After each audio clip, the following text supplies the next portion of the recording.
Welcome back to eSIMstudios. I promise you, I did not plan this out. I promise you that. It just so happens I'm wearing my Snapdragon shirt on a day or a night when there's enormous news that involves Qualcomm and Snapdragon. And I'm sure you can tell by the thumbnail, it also involves the new Samsung Exynos 2600 CPU that we've all been getting leaks and information in regards to Samsung and their new endeavor of turning around their chip manufacturing process.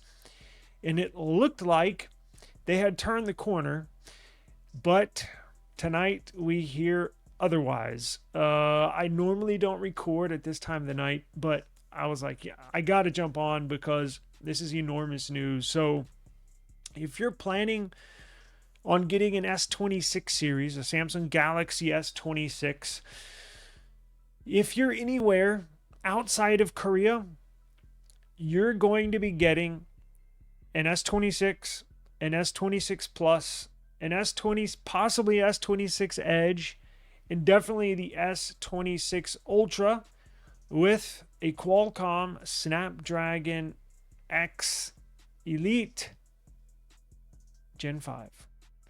That's correct. So apparently the yield rates of the new Samsung Exynos 2600 has not improved. Recent reports had the figures up to right around 60%.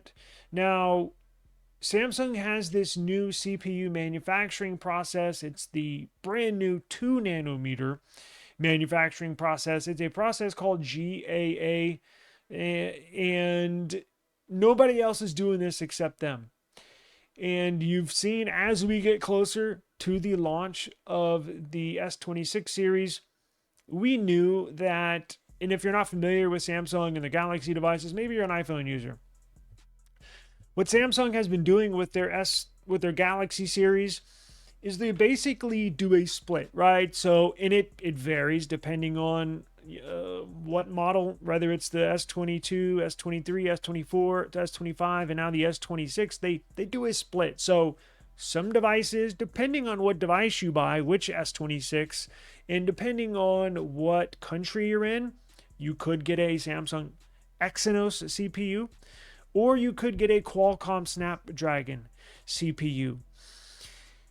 And this year, it looks like a large majority are going to be getting the Qualcomm Snapdragon chip. Yield rates. So let's jump into why and or what is going on with Samsung and their CPUs. I'm sure to some of y'all are probably not that surprised. I was surprised that they were turning the corner. Now, it's interesting with these leaks because just like leaks coming out of, let's say, the White House, or let's say leaks coming from in professional sports, right? You hear word that, oh, such and such player is not happy with the contract, or so and so wants to be traded. Well, those leaks are coming out for a reason. They don't just kind of make their way out there. No, they're out there for a reason. And we've heard nothing but good news about this new GAA 2 nanometer process that Samsung apparently figured something genius out. It seemed like every month we were getting new information. Oh, the yield rates are increasing. Each month, I remember the very first time I heard about this, the yield rates are at 30 and then 30%. And then a month or two later, oh, they're up to 45% yield rates. And oh, they passed 50% yield rates. Well, it's pretty clear those leaks were coming from a source inside of Samsung, right? Qualcomm's not going to be leaking that. MediaTek's not going to be leaking that. TSMC is not going to be leaking that. So it's pretty clear those leaks came from inside Samsung. Now, if you're unfamiliar with what a yield rate is, so with these CPUs, with the manufacturing and production of silicon based processors, right? Basically, a yield rate, just think of it as a pass and a fail. So remember being in school where 100 is perfect, right? You get 100% on a test, you've got everyone right. Well, think of yield rates and CPUs as the same thing. Now, when you actually manufacture a wafer, right? That term wafer, what does that mean? Well, a wafer is this. So a wafer, they refer to it as a wafer because it looks like a chip, right? That's why they call it chip. It's a big circle. Now, on that circle, you have a bunch of CPUs. Like on this picture on the top left right here, you can kind of see in a row, right? It's kind of layered. Those are CPUs, and that's just how they manufacture them. Or this one right here, or this one right here. There's a lot of examples, right? You see that? So think of a yield rate as a score on a test. So if you have a 100% yield rate, that means each one of your CPUs that's on that chip are tested to be working as normal, as they intended to work, right?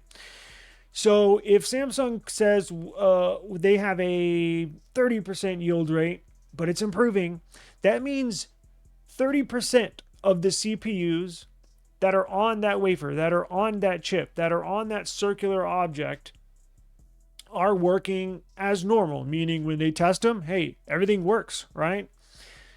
But that means 6 out of 10, 60% are not working.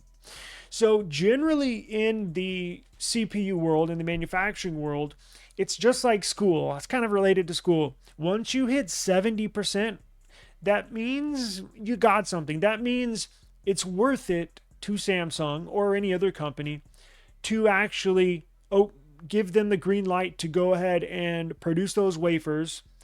And that means at least 7 out of 10 of those CPUs on that chip are good to go to put into phones and to be sold. Now, it's up to each company. It's up to Samsung as far as investment wise, because if you don't have a high enough yield rate, right? And 70 is generally the passing rate, just like school. If you get a 69, you failed. If you get a 70, you pass, right? It's like a pass or fail type of thing. So generally, you have to, and look, it is slightly different for each company. If you're going to invest a certain amount of money and they break it down into each chip, into each wafer, well, you really need, and again, the number varies, but generally 7 out of 10 to pass, to be sold on and put into phones and sold to make a profit, because it costs an enormous amount of money to manufacture this process, right? Each one of those wafers are, I don't know, I've heard differing numbers, but around $30,000 per wafer, per chip, per circle, $30,000. So each company, specifically Samsung, if it can't get, and look, their number again might vary, if they can't hit 74%, it's not worth it for Samsung to produce a bunch of this stuff and then put just the ones that work in phones, because they're going to be losing money. It has to hit a certain number. And right now, as we speak, the decision has been made to not include the Samsung Exynos 2600 CPU in markets in S26 series phones sold outside of Korea. Meaning, if you live in Korea, if you buy an S26, an S26 Plus, or potentially an S26 Edge, that will have a Samsung Exynos 2600 CPU. Remember, the S26 Ultra is going to be Qualcomm Snapdragon CPU worldwide, including in South Korea. But Samsung just can't get past the hump where they can produce a whole bunch of chips with at least 70% of those CPUs on each wafer being good. And it's a big, huge, enormous step back for Samsung. Look, the leaks came out last month, and we did a video about this. The benchmark results were shocking. if they can find a working Exynos 2600, because there was a listing on Geekbench 6 for a Samsung Exynos 2600 that achieved the highest scores we've seen for a mobile processor. Blows away the Snapdragon, blows away the Apple chip. The Exynos 2600 scored a single core score of 3,455 points. 3,400 points in single core. And they scored 11,621 in multi-core score. 11,621 in multi-core score. Are you freaking joking? Like, holy crap. And it was clocked at 3.8 gigahertz. So when we saw those scores, we were like, whoa, what the hell are they doing? Well, you can score that, but that doesn't mean that's going in each phone, right? That's probably maxed out to the very max just to achieve that high score, just to gain attention in regards for people like me and you, right?